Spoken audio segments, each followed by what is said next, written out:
Assalamualaikum warahmatullahi wabarakatuh.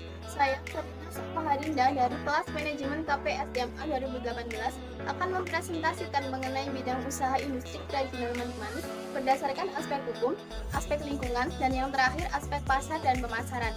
Bidang usaha industri kerajinan manik-manik adalah bidang usaha yang berfokus pada kreasi yang bersumber dari kreativitas, keahlian, dan talenta individu yang melahirkan keunikan, serta inovasi produk yang terbuat dari bahan seperti kaca, plastik, dan cangkang kerang. Kerajinan manik-manik dibuat menggunakan cara tradisional dengan buatan kayu. Alasan memilih bidang usaha kerajinan manik-manik yaitu karena bidang industri kerajinan ini menjadi identitas suatu daerah, dan dengan adanya bidang usaha ini dapat meningkatkan perekonomian daerah bahkan negara, karena dalam satu daerah terdapat beberapa jenis bisnis yang sama dan telah dikenal masyarakat secara nasional dan internasional. Bentuk badan usaha pada bidang usaha industri kerajinan manik-manik yaitu berbentuk badan usaha perorangan. Untuk mendirikan usaha di bidang industri kreatif kerajinan manik-manik, maka minimal mempunyai surat perizinan di daerah setempat seperti NPWP, izin mendirikan bangunan, surat izin usaha perdagangan, tanda daftar perusahaan, serta tanda daftar industri. Syarat untuk melegalkan bidang usaha yang berbentuk badan usaha perusahaan perorangan berdasarkan pasal 4 ayat 1 huruf C Peraturan Menteri Perdagangan Nomor 46 Tahun 2009 yang memenuhi kriteria antara lain: yang pertama, usaha perseorangan atau persekutuan. Yang kedua, kegiatan usaha diurus, dijalankan, atau dikelola oleh pemiliknya atau anggota keluarga terdekat. Yang ketiga, memiliki kekayaan bersih paling banyak 50 juta, tidak termasuk tanah dan bangunan. Dilihat dari sisi lingkungan organisasi, bidang usaha industri kreatif kerajinan manik-manik mempunyai kekuatan seperti bahan baku mudah didapatkan. Dengan kemudahan bahan baku diperoleh, maka harga jual kerajinan akan relatif terjangkau. Di sisi lain, Indonesia juga akan kaya budaya dan kerajinan pun sudah dikenal oleh masyarakat lokal bahkan internasional. Produk kerajinan akan tahan lama dan ramah lingkungan. Selain kelebihan yang dimiliki bidang usaha ini juga memiliki kelemahan seperti kualitas bahan baku belum terjamin meskipun mudah didapatkan. Di sisi lain, bidang usaha kerajinan manik-manik membutuhkan modal yang cukup besar. Serta proses pengerjaan akan membutuhkan waktu yang lama. Dalam lingkungan industri, SDM dengan keahlian membuat manik-manik dapat direkrut menjadi karyawan. Dengan banyaknya bahan bekas, maka dapat dimanfaatkan untuk membuat produk. Dan adanya teknologi yang semakin pesat sehingga dapat dimanfaatkan untuk memasarkan produk melalui media sosial, sehingga dalam hal ini dapat menjadi peluang dari bidang usaha industri kerajinan manik-manik. Selain peluang, bidang usaha industri kerajinan manik-manik juga memiliki ancaman seperti persaingan yang semakin ketat, karena setiap perusahaan selalu ingin untuk berinovasi agar mampu bersaing dengan bahan baku yang lebih berkualitas, dan munculnya banyak persaingan antar usaha kerajinan manik-manik yang serupa dengan harga yang jauh lebih murah. Bidang usaha industri kerajinan manik-manik ini akan berdampak pada perekonomian daerah setempat seperti dapat menyerap tenaga kerja. Dengan ini secara tidak langsung akan berpengaruh pada pertumbuhan ekonomi daerah. Bidang usaha kerajinan manik-manik juga berdampak pada sosial budaya seperti gaya hidup masyarakat yang selalu berubah. Dengan ini pemilik usaha kerajinan manik-manik diharap mampu berinovasi sehingga dapat menyesuaikan gaya hidup masyarakat. Ketika perusahaan dari bidang usaha kerajinan manik-manik ini berkembang, pasti ada kebijakan pemerintah yang nantinya akan berdampak pada usaha manik-manik seperti mematuhi kebijakan pemerintah dengan mendaftarkan ke Badan Pelayanan Perizinan, maka industri kerajinan manik-manik akan lebih dipercaya dan dianggap sebagai usaha yang resmi. Dalam usaha perencanaan bidang usaha manik-manik, pemanfaatan teknologi menjadi peran penting dalam hal perencanaan atau bahkan memasarkan produk ke depannya melalui jaringan internet online shop. Dalam hal ini dapat memberikan keuntungan dalam melakukan keunggulan persaingan bisnis bidang usaha kerajinan manik-manik.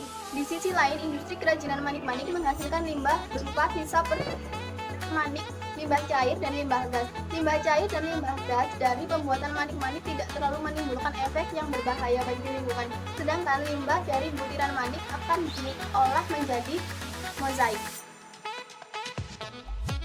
Market segmen dari bidang usaha kerajinan manik-manik yaitu kelompok dari berbagai kalangan seperti keagamaan, mahasiswa, dan penjual aksesoris atau pusat oleh-oleh yang berada di dalam negeri dan luar negeri.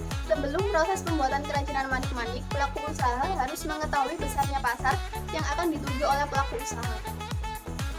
Dengan mengetahui besaran pasar, maka dapat memperkirakan berapa banyak atau berapa persen produk yang akan dikirimkan untuk memenuhi permintaan kelompok konsumen. Karena tidak semua konsumen menyukai jenis produk kerajinan manik-manik dengan model atau warna yang sama. Produktivitas tertinggi pada bidang ini yaitu para penjual aksesoris dan pusat oleh-oleh. Pada bidang usaha kerajinan manik-manik, kompetisi antar kompetitor bisa dikatakan cukup pesat karena dalam satu daerah terdapat beberapa bisnis yang sama sehingga dengan ketatnya kompetisi, maka pelaku usaha diharap untuk berinovasi agar mampu bersaing dengan kompetitor. Produk dari bidang usaha kerajinan manik-manik memiliki fungsi, salah satunya yaitu dapat digunakan sebagai aksesoris yang dibuat menggunakan bahan berkualitas dan nantinya akan di-branding, kemudian dikemas dalam bentuk semenarik mungkin dan akan dilakukan pemberian diskon guna meningkatkan penjualan.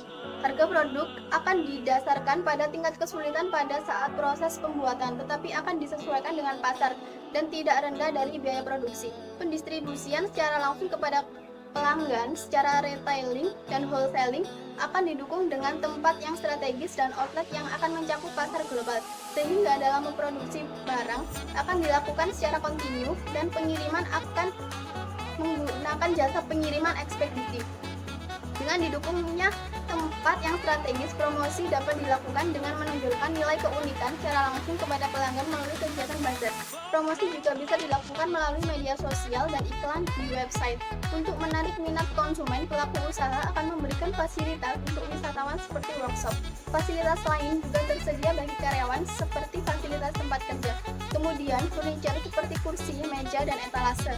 Alat penunjang berupa tali, karet, rantai, string, dan penjepit tali yang nantinya akan menjadi ciri khas dari segi bentuk hingga jenis sehingga menimbulkan beragam manik-manik. Karyawan akan direkrut dari daerah sekitar dan dilakukan pelatihan. Dengan ini diharapkan karyawan dapat menjalin hubungan baik dengan pelanggan yang nantinya karyawan akan dapat memahami keinginan pelanggan. Proses kegiatan pembuatan kerajinan manik-manik dimulai dari pengumpulan kemudian mengolah menjadi produk dengan bentuk, warna, dan motif yang berbeda. Kerajinan manik-manik akan didistribusikan secara global dengan melengkapi syarat administrasi sesuai dengan prosedur dan mekanisme yang berlaku seperti melakukan kelegalitasan usaha, persiapan produk, serta persiapan operasional. Strategi pemasaran yang digunakan untuk bidang usaha kerajinan manik-manik yaitu menggunakan strategi segmenting, targeting, dan positioning. Industri kerajinan manik-manik mencakup berbagai kalangan masyarakat dan akan mengelompokkan konsumen berdasarkan daerah, gaya hidup, dan kelas sosial. Model dan corak manik-manik yang akan dipasarkan di luar dan di dalam negeri berbeda. Pasar luar negeri senang dengan manik-manik yang berwarna kusam, sedangkan untuk pasar dalam negeri lebih senang dengan manik-manik yang berwarna terang. Konsumen luar negeri dalam membeli kerajinan manik-manik dipengaruhi adanya musim fashion di negaranya. Target pasar yang akan dituju oleh bidang usaha kerajinan manik-manik dalam memasarkan produknya adalah para remaja putri di kalangan SMA dan mahasiswa yang pada umumnya senang dengan aksesoris seperti bros, dan para ibu rumah tangga yang senang mengoleksi pernak-pernik seperti bros, tempat tisu, toples, dan keranjang buah.